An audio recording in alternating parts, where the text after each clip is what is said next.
Hello friends, ओम श्री गणेशाय नमः। जय श्री कृष्णा। आप सभी का स्वागत है आपके अपने यूट्यूब चैनल पर। फ्रेंड्स, आज हम आपको इस वीडियो में बताने जा रहे हैं आषाढ़ मास की शुक्ल पक्ष की देवशयनी एकादशी की पौराणिक व्रत कथा, पूजा विधि, शुभ मुहूर्त, महत्व, नियम और देवशयनी एकादशी पर सुख समृद्धि, धन धान्य की वृद्धि के लिए किए जाने वाले उपायों के बारे में। फ्रेंड्स, वीडियो शुरू करने से पहले आपसे रिक्वेस्ट है, अगर आप हमारे चैनल पर नए हैं और आपने अभी तक चैनल को सब्सक्राइब नहीं किया है तो प्लीज सब्सक्राइब कीजिएगा चैनल को, साथ ही प्रेस कीजिएगा बेल आइकन को, जिससे नए वीडियो से रिलेटेड नोटिफिकेशन आपको तुरंत प्राप्त हो सके। और वीडियो पसंद आने पर वीडियो को लाइक और शेयर जरूर कीजिएगा ताकि सभी भक्तों को इस वीडियो का लाभ प्राप्त हो सके। और कमेंट बॉक्स में जय श्री कृष्णा जरूर लिखिएगा। आषाढ़ मास की शुक्ल पक्ष की एकादशी को देवशयनी एकादशी कहा जाता है। इसी मास से चतुर्मास का आरंभ हो जाता है। देवशयनी एकादशी को हरिशयनी एकादशी और पद्मा एकादशी के नाम से भी जाना जाता है। सभी उपवासों में इस व्रत को श्रेष्ठ बताया गया है। देवशयनी एकादशी के बारे में पुराणों में विस्तार पूर्वक वर्णन मिलता है, जिसके अनुसार इस दिन से भगवान 4 माह की अवधि तक क्षीर सागर में निवास करते हैं। कार्तिक मास के शुक्ल पक्ष की एकादशी तक श्री हरि उस लोक के लिए गमन करते हैं और उसके पश्चात 4 माह के अंतराल के बाद सूर्य के तुला राशि में प्रवेश करने पर श्री हरि का शयन समाप्त होता है। इस दिन को देव उठनी एकादशी कहते हैं। इन 4 महीनों में श्री हरि क्षीर सागर की अनंत शैया पर शयन करते हैं, इसलिए इन 4 माह की अवधि में कोई भी मांगलिक और शुभ कार्य नहीं किया जाता है। जो भी व्यक्ति देवशयनी एकादशी का व्रत सच्चे मन से रखता है, उसकी सभी मनोकामनाएं पूर्ण होती हैं और सभी पापों का नाश होता है। मृत्यु के बाद उसे स्वर्गलोक की प्राप्ति होती है। मान्यताओं के अनुसार देवशयनी एकादशी की कथा पढ़ने और सुनने से सहस्त्र गोदान के बराबर फल प्राप्त होता है। इस व्रत में भगवान श्री विष्णु और पीपल के वृक्ष के पूजन का विशेष महत्व शास्त्रों में बताया गया है। साल 2024 में आषाढ़ मास की शुक्ल पक्ष की एकादशी 17 जुलाई 2024 बुधवार के दिन है। साल 2024 की देवशयनी एकादशी पर 4 शुभ योग बन रहे हैं। देवशयनी एकादशी वाले दिन सर्वा सिद्धि योग, अमृत सिद्धि योग, शुभ योग और शुक्ल योग का महासंयोग बन रहा है। ये सभी योग पूजा पाठ और शुभ कार्यों के लिए अच्छे माने जाते हैं। व्रत के दिन अनुराधा नक्षत्र और पारण वाले दिन ज्येष्ठा नक्षत्र है। फ्रेंड्स, अब आइए जानते हैं देवशयनी एकादशी के शुभ मुहूर्त के बारे में। हिंदू पंचांग के अनुसार साल 2024 में देवशयनी एकादशी का व्रत 17 जुलाई 2024 बुधवार के दिन है। आषाढ़ शुक्ल एकादशी तिथि प्रारंभ होगी 16 जुलाई 2024 को रात्रि 8:33 पर और आषाढ़ शुक्ल एकादशी तिथि का समापन होगा 17 जुलाई 2024 को रात्रि 9:02 पर। उदय तिथि के आधार पर देवशयनी एकादशी का व्रत 17 जुलाई 2024 को रखा जाएगा। विष्णु पूजा का शुभ मुहूर्त रहेगा 17 जुलाई 2024 को सुबह 6:12 से सुबह 9:20 पर। व्रत पारण का समय रहेगा 18 जुलाई 2024 को सुबह 5:44 से सुबह 8:28 पर और हरिवासर समाप्ति का समय रहेगा 18 जुलाई 2024 को रात्रि 8:44 पर। फ्रेंड्स, अब आइए जानते हैं देवशयनी एकादशी के दिन भगवान विष्णु जी की आराधना करने की पूजन विधि के बारे में। देवशयनी एकादशी का व्रत रखने वाले जातकों को इस दिन सुबह जल्दी उठकर स्नान कर साफ वस्त्र धारण कर लेनी चाहिए।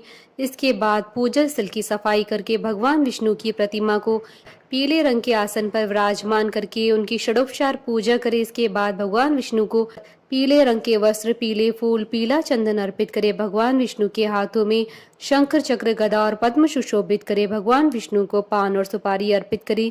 इसके बाद धूप और दीप नैवेद्य दिखाकर पुष्प अर्पित करे और भगवान विष्णु जी की आरती करें। आरती के बाद कथा पढ़ें या सुने। इसके बाद भगवान विष्णु जी का ध्यान करते हुए कहें कि हे जगन्नाथ जी, आपके निद्रित हो जाने पर संपूर्ण विश्व निद्रित हो जाता है और आपके जाग जाने पर संपूर्ण विश्व तथा चराचर जगत भी जागृत हो जाते हैं। भगवान विष्णु जी की पूजा करने के बाद ब्राह्मणों को भोजन करवाएं। इसके बाद स्वयं फलाहार ग्रहण करें। रात्रि में भगवान विष्णु का ध्यान करते हुए भजन कीर्तन करें। इसके साथ ही स्वयं सोने से पहले भगवान विष्णु को सुलाएं और अगले दिन द्वादशी के दिन पारण मुहूर्त में ब्राह्मणों को भोजन कराकर सामर्थ्य अनुसार दान दक्षिणा देकर व्रत का पारण करें। फ्रेंड्स, अब आइए जानते हैं देवशयनी एकादशी पर किए जाने वाले उपायों के बारे में। देवशयनी एकादशी पर दक्षिणावर्ती शंख में साफ जल भरकर उससे भगवान विष्णु जी का अभिषेक करें। धन लाभ के लिए इस दिन विष्णु जी के साथ माता लक्ष्मी का पूजन करें। इस दिन प्रातःकाल स्नान के पश्चात भगवान विष्णु जी की सोने, चांदी, पीतल या तांबे की मूर्ति को पीताम्बर से सजाकर सफेद वस्त्र से सजे हुए तकिए तथा बिस्तर वाले एक छोटे से पलंग पर शयन कराएं। इस उपाय को करने से आपकी सभी मनोकामनाएं शीघ्र ही पूर्ण होंगी।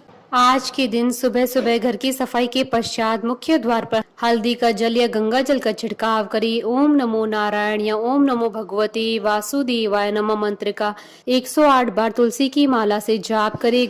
एकादशी की शाम में तुलसी के सामने गाय के शुद्ध घी का दीपक जलाएं और ओम नमो भगवते वासुदेवाय नमः मंत्र का जाप करते हुए तुलसी की 11 परिक्रमा करें। इससे घर के सभी संकट और आने वाली परेशानियां टल जाती हैं। फ्रेंड्स, अब आइए जानते हैं देवशयनी एकादशी व्रत के नियमों के बारे में। इस एकादशी के दिन लहसुन, प्याज, मांस, मदिरा, बासी भोजन, चावल आदि का सेवन बिल्कुल भी न करें। इस अवसर पर देवशयनी एकादशी की पौराणिक कथा का श्रवण जरूर करें। फ्रेंड्स, अब आइए प्रारंभ करें देवशयनी एकादशी की व्रत कथा। धर्मराज युधिष्ठिर ने कहा, हे केशव, आषाढ़ शुक्ल एकादशी का क्या नाम है? इस व्रत के करने की क्या विधि है और किस देवता का पूजन किया जाता है? श्री कृष्ण जी कहने लगे कि हे युधिष्ठिर, जिस कथा को ब्रह्मा जी ने नारद जी से कहा था वही मैं तुमसे कहता हूँ। एक समय नारद जी ने ब्रह्मा जी से यही प्रश्न किया था। तब ब्रह्मा जी ने उत्तर दिया था कि हे नारद, तुमने कलयुगी जीवों के उद्धार के लिए बहुत उत्तम प्रश्न किया है, क्योंकि देवशयनी एकादशी का व्रत सब व्रतों में उत्तम है। इस व्रत से समस्त पाप नष्ट हो जाते हैं और जो मनुष्य इस व्रत को नहीं करते हैं वे नरकगामी होते हैं। इस व्रत को करने से भगवान विष्णु प्रसन्न होते हैं। इस एकादशी का नाम पद्मा एकादशी भी है। अब मैं तुमसे एक पौराणिक कथा कहता हूँ, तो मन लगाकर सुनो। सूर्यवंश में मानधाता नाम का एक चक्रवर्ती राजा हुआ, जो सत्यवादी और महान प्रतापी था। वह अपनी प्रजा का पुत्र की भांति पालन किया करता था। उसकी सारी प्रजा धन धान्य से भरपूर और सुखी थी। उसके राज्य में कभी अकाल नहीं पड़ता था। एक समय उस राज्य में 3 वर्ष तक वर्षा नहीं हुई और अकाल पड़ गया। प्रजा अन्न की कमी के कारण अत्यंत दुखी हो गई। अन्न न होने से राज्य में यज्ञ आदि भी बंद हो गए। एक दिन प्रजा राजा के पास जाकर कहने लगी कि हे राजा, सारी प्रजा त्राही त्राही पुकार रही है, क्योंकि समस्त विश्व की सृष्टि का कारण वर्षा है। वर्षा के अभाव से अकाल पड़ गया है और अकाल से प्रजा मर रही है। इसलिए हे राजन, कोई ऐसा उपाय बताओ जिससे प्रजा का कष्ट दूर हो। राजा मानदाता कहने लगे कि आप लोग ठीक कह रहे हैं। वर्षा से ही अन्न उत्पन्न होता है और आप लोग वर्षा न होने से अत्यंत दुखी हो गए हैं। मैं आप लोगों के दुखों को समझता हूँ। ऐसा कहकर राजा कुछ सेना साथ लेकर वन की तरफ चल दिए। वह अनेक ऋषियों के आश्रम में भ्रमण करते हुए अंत में ब्रह्मा जी के पुत्र अंगिरा ऋषि के आश्रम में पहुंचे। वहां राजा ने घोड़े से उतरकर अंगिरा ऋषि को प्रणाम किया। मुनि ने राजा को आशीर्वाद देकर कुशल क्षेम के पश्चात उनसे आश्रम में आने का कारण पूछा। राजा ने हाथ जोड़कर विनीत भाव से कहा कि हे भगवान, सब प्रकार से धर्म पालन करने पर भी मेरे राज्य में अकाल पड़ गया है। इससे प्रजा अत्यंत दुखी है। राजा के पापों के प्रभाव से ही प्रजा को कष्ट होता है, ऐसा शास्त्रों में कहा गया है। मैं धर्मानुसार राज्य करता हूँ, तो मेरे राज्य में अकाल कैसे पड़ गया, इसके कारण का पता मुझको अभी तक नहीं चल सका है। अब मैं आपके पास इसी संदेह को निवृत्त कराने के लिए आया हूँ। कृपा करके मेरे इस संदेह को दूर कीजिए, साथ ही प्रजा के कष्ट को दूर करने का कोई उपाय बताइए। इतनी बात सुनकर ऋषि कहने लगे, हे राजन, यह सतयुग सब युगों में उत्तम है। इसमें धर्म के चारों चरण सम्मिलित है, अर्थात इस युग में धर्म की सबसे अधिक उन्नति है। लोग ब्रह्म की उपासना करते हैं और केवल ब्राह्मणों को ही वेद पढ़ने का अधिकार है। ब्राह्मण ही तपस्या करने का अधिकार रख सकते हैं, परंतु आपके राज्य में एक शूद्र तपस्या कर रहा है। इसी दोष के कारण आपके राज्य में वर्षा नहीं हो रही है। इसलिए यदि आप प्रजा का भला चाहते हो तो शूद्र का वध कर दो। इस पर राजा कहने लगा कि महाराज, मैं उस निरपराध तपस्या करने वाले शूद्र को कैसे मार सकता हूँ? आप इस दोष से छूटने का कोई दूसरा उपाय बताएं। तब ऋषि कहने लगे कि हे राजन, यदि तुम अन्य उपाय जानना चाहते हो तो सुनो। आषाढ़ मास के शुक्ल पक्ष की देवशयनी एकादशी का विधि पूर्वक व्रत करो। व्रत के प्रभाव से तुम्हारे राज्य में वर्षा होगी और प्रजा सुख प्राप्त करेगी, क्योंकि इस एकादशी का व्रत सब सिद्धियों को देने वाला है और समस्त उपद्रवों को नाश करने वाला है। इस एकादशी का व्रत तुम प्रजा, सेवक तथा मंत्रियों सहित करो। मुनि के इस वचन को सुनकर राजा अपने नगर को वापस आ गए और उन्होंने विधि पूर्वक देवशयनी एकादशी का व्रत किया। उस व्रत के प्रभाव से वर्षा हुई और प्रजा को सुख पहुंचा। अतः इस मास की एकादशी का व्रत सब मनुष्यों को करना चाहिए। यह व्रत इस लोक में भोग तथा परलोक में मुक्ति देने वाला है। इस कथा को पढ़ने और सुनने से मनुष्य के समस्त पापों का नाश हो जाता है और मोक्ष की प्राप्ति होती है। बोलिए भगवान विष्णु जी की जय, सनातन धर्म की जय। हमारे साथ इस वीडियो में अंत तक बने रहने के लिए आपका धन्यवाद।